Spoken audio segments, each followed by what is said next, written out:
सिरोही के लिए सिरोही के नेताओं ने क्या किया। मैं तो बाबा साहब अम्बेडकर का भक्त हूँ। देवनगरी चैनल को कहना चाहता हूँ कि संत भजनाराम को कोई पद नहीं चाहिए। अगर मुझे यहाँ के व्यक्तियों के द्वारा, समाज के अच्छे लोगों के द्वारा मुझे बोला जाएगा कि आपको ओटाराम देवासी जी का प्रचार करना चाहिए, तो मैं उनका प्रचार जरूर करूंगा। स्थानीय विधायक जी ने भगवान भोलेनाथ के ऊपर जो टिप्पणी की है, इससे मैं आहत हूं।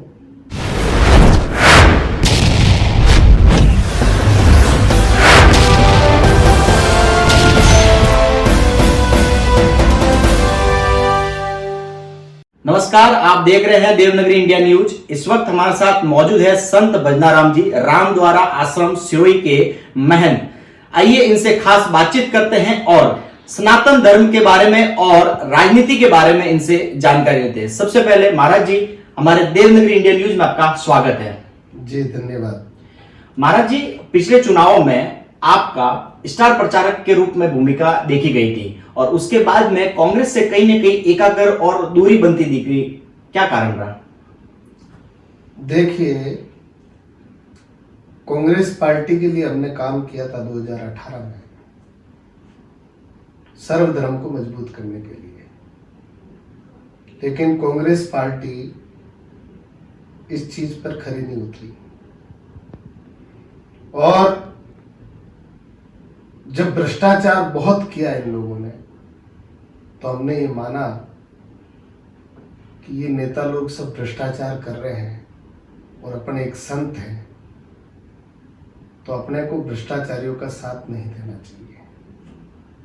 इसलिए हमने 2023 के अंदर ये निश्चय किया है कि हमें कोई भी पार्टी का प्रचार नहीं करना है। जो लोग जनता के लिए काम करते हैं, जो लोग सनातन धर्म को मजबूत करते हैं, ऐसे लोगों को आगे बढ़ाने का काम हमको करना है। और रही बात पोखरण विधानसभा की, तो पोखरण विधानसभा को हम जब गए तो हमने सर्वधर्म को मजबूत करने का काम किया। लेकिन जब मैं 5 साल तक इन लोगों के बीच में रहा, तो इन्होंने एक भी सर्वधर्म का कार्य नहीं किया और जिस प्रत्यक्ष के लिए हमने प्रचार किया, वो तो खुद सर्वधर्म का सबसे बड़ा हत्यारा है। इसलिए हमने इस बार निर्णय लिया है कि पोखरण के जो महंत प्रतापपुरी जी महाराज है, वो एक भगवाधारी संत है और एक भगवाधारी संत ही सर्वधर्म को मजबूत कर सकता है। इसलिए इस बार मैं महंत प्रतापपुरी जी महाराज के साथ। बात करते हैं सिरोही की, चूंकि आप रामद्वारा आश्रम के महंत हैं और सिरोही विधानसभा की अगर बात की जाए तो यहाँ पे स्थानीय विधायक, उनको लेकर आपके जो है क्या विचार है? देखिए, मैं आपको बताना चाहता हूं, ना तो मुझे किसी नेताओं से मतलब है और ना मुझे किसी पार्टी से मतलब है। मुझे मतलब है सनातन धर्म से, मेरे देवी देवताओं से।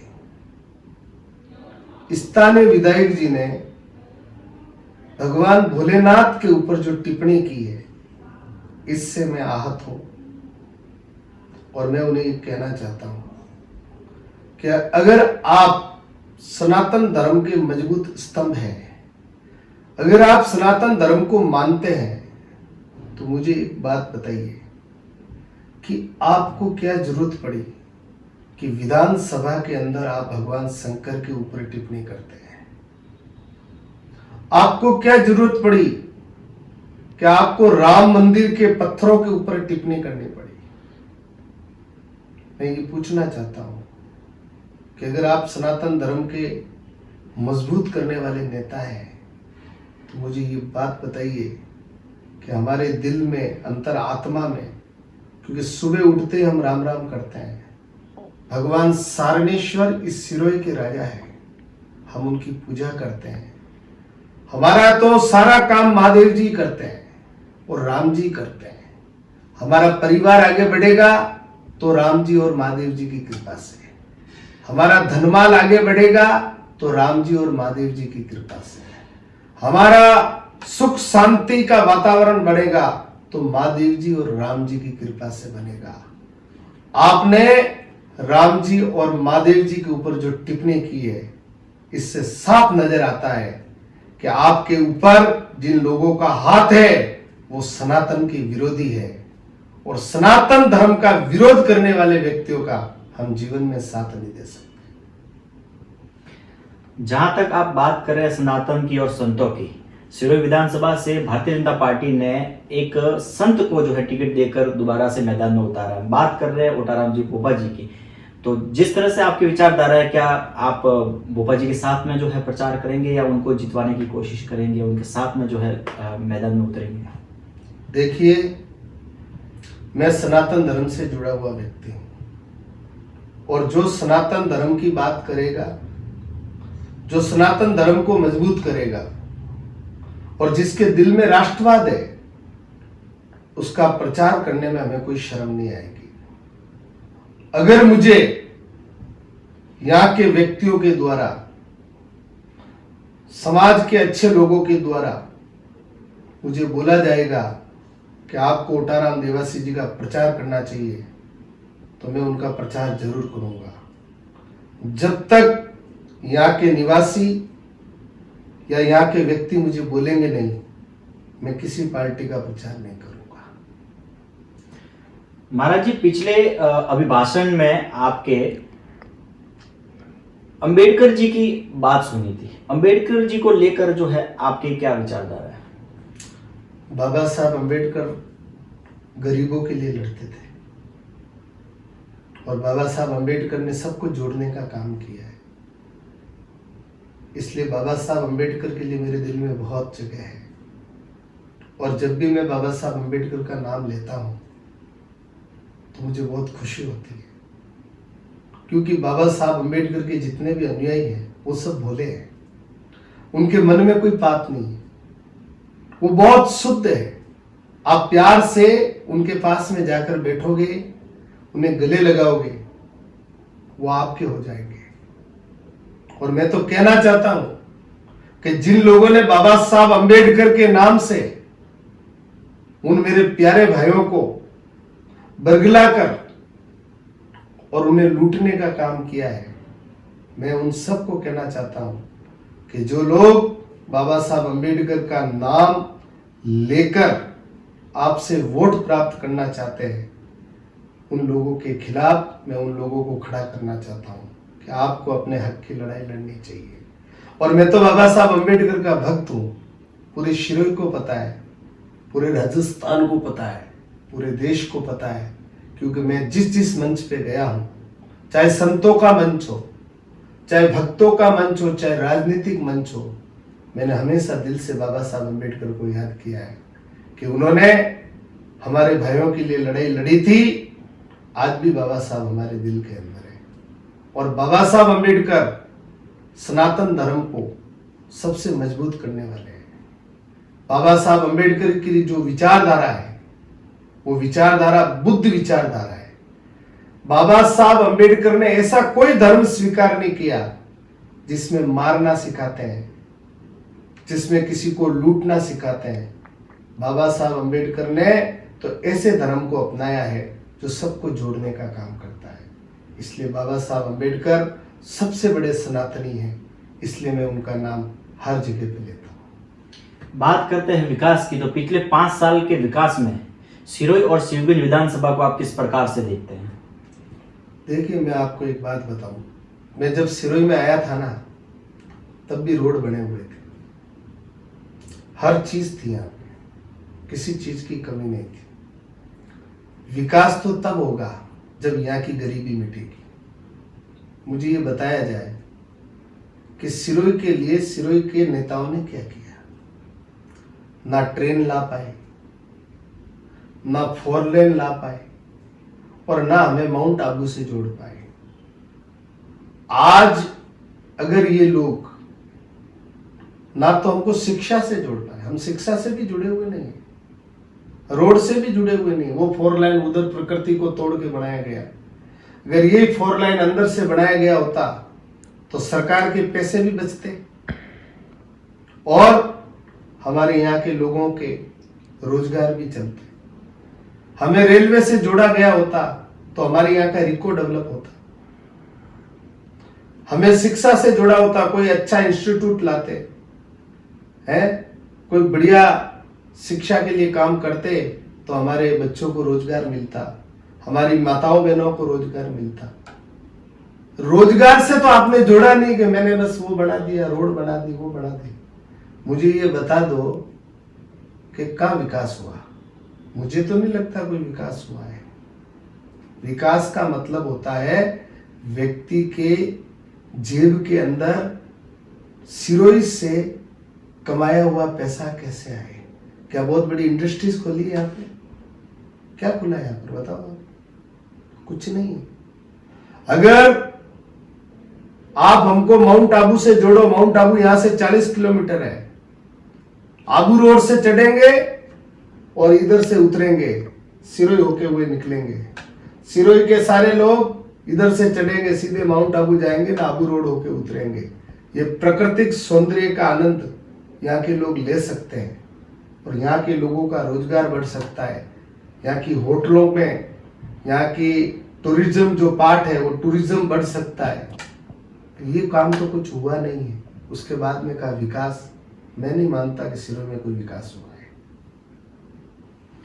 है। राजनीति में सन्यासियों और संतों को आप किस प्रकार से देखते हैं? कितना जरूरी है कि सन्यासियों को जो है राजनीति में उतरना चाहिए और जो है भारत देश को आगे लेके जाना चाहिए?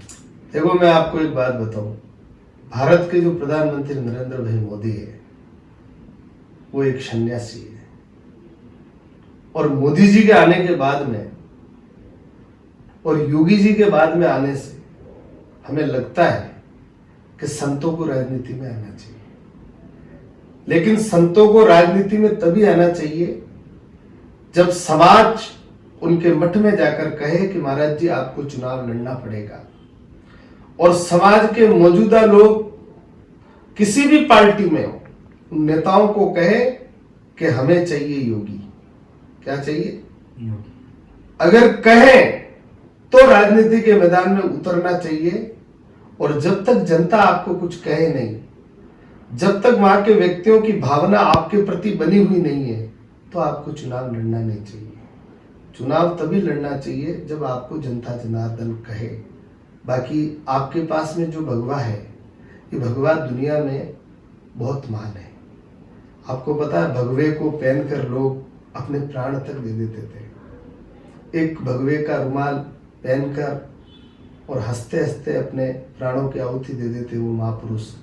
न अगर भगवाधारी कहीं लाइन में टिकट के लिए खड़ा रहे तो ये सनातन धर्म का अपमान है और हमारे हिंदू समाज का दुर्भाग्य है। तो मैं तो सभी संतों से ये निवेदन करता हूँ कि जनता जनार्दन अगर आपको टिकट के लिए बोले और जनता जनार्दन आपको मठ तक टिकट लेकर आए और आपको चुनाव लड़ने का आह्वान करे, तो आपको चुनाव लड़ना चाहिए और मजबूती से लड़ना चाहिए और देश का विकास करना चाहिए। क्योंकि भगवाधारी जो होता है वो सभी का होता है। आपका परिवार मेरा परिवार है, आपकी माँ मेरी माँ है, क्योंकि हमारा तो परिवार ही आप लोग ही हो। हम तो घर बार छोड़ के बने हैं, जो कुछ भी बने हैं। तो ये जितने भी सिरोई के निवासी वो सब मेरे परिवार के, मैं उनके परिवार का। उनका कोई दुख होता है तो पहले मेरे को दुख होगा। उनके सुख में मैं सुखी, उनके दुख में मैं दुखी।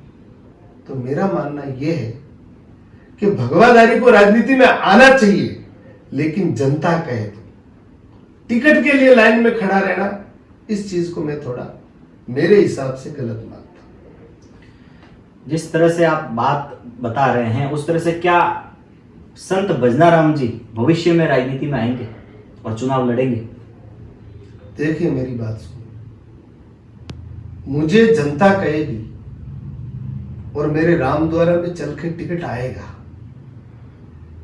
और टिकट आने के बाद में मैं प्रत्येक समाज के व्यक्ति से मिलूंगा और उनसे पूछूंगा, क्या आपको मुझ पर विश्वास है? कि मैं आपके भरोसे पर खरा उतर सकता हूं। अगर वो कहेंगे कि महाराज जी हमें आप पर विश्वास है कि आप मेरे भरोसे पे खरे उतरोगे, आप सिरोही का विकास करोगे, तो जब जनता चाहेगी और जनता कहेगी तो मुझे राजनीति में आना चाहिए। बाकी मेरे मन में कोई आकांक्षा नहीं है राजनीति की। मेरे मन में एक ही आकांक्षा है कि मैं सेवा ही संकल्प मानता हूँ, मैं सेवा करना चाहता हूँ। और मेरे तो धर्म में यही कहा हुआ है, आरती सुमरन सेवा कीजिए, सब निर्दोष ज्ञान ये लीजिए, यही आरती यही पूजा, राम बिना दर से नहीं दूजा। मेरा शास्त्र यही कहता है। मैं जिस संप्रदाय से आता हूँ उस संप्रदाय के शब्द यही है, सुमरन और सेवा। तो जनता कहेगी तो जरूर आएंगे, नहीं तो खुद के लिए या मेरे को कहीं राजनीति में बनना है तो मैं आपको विश्वास दिलाता हूँ, देवनगरी चैनल को कहना चाहता हूँ कि संत भजनाराम को कोई पद नहीं चाहिए, क्योंकि मुझे मेरे गुरुओं ने जो पद दिया है, एक संत का पद, संत से बड़ा कोई पद नहीं है। श्लोक भी तो कहते हैं, आग लगी आकाश में जर्जर पड़े अंगार, संत ना होते जगत में तो जन्म मरता संसार। तो संत की पदवी बहुत बड़ी है और मैं इसमें भी आज भी सेवा कर रहा हूँ। और राजनीतिक इच्छा अगर हमारे यहाँ के निवासियों की होगी तो मैं जरूर राजनीति में आऊंगा, लेकिन चल के नहीं, यहाँ की जनता या यहाँ के नेता चाहेंगे तो।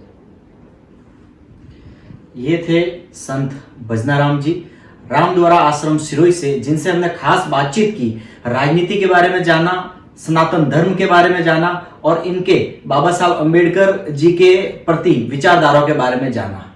इसके साथ आगे और आपसे जुड़ते रहेंगे। अभी के लिए दीजिए इजाजत। कैमरा पर्सन के साथ राहुल रावल, देवनगरी इंडिया न्यूज से जुड़ने के लिए धन्यवाद। जय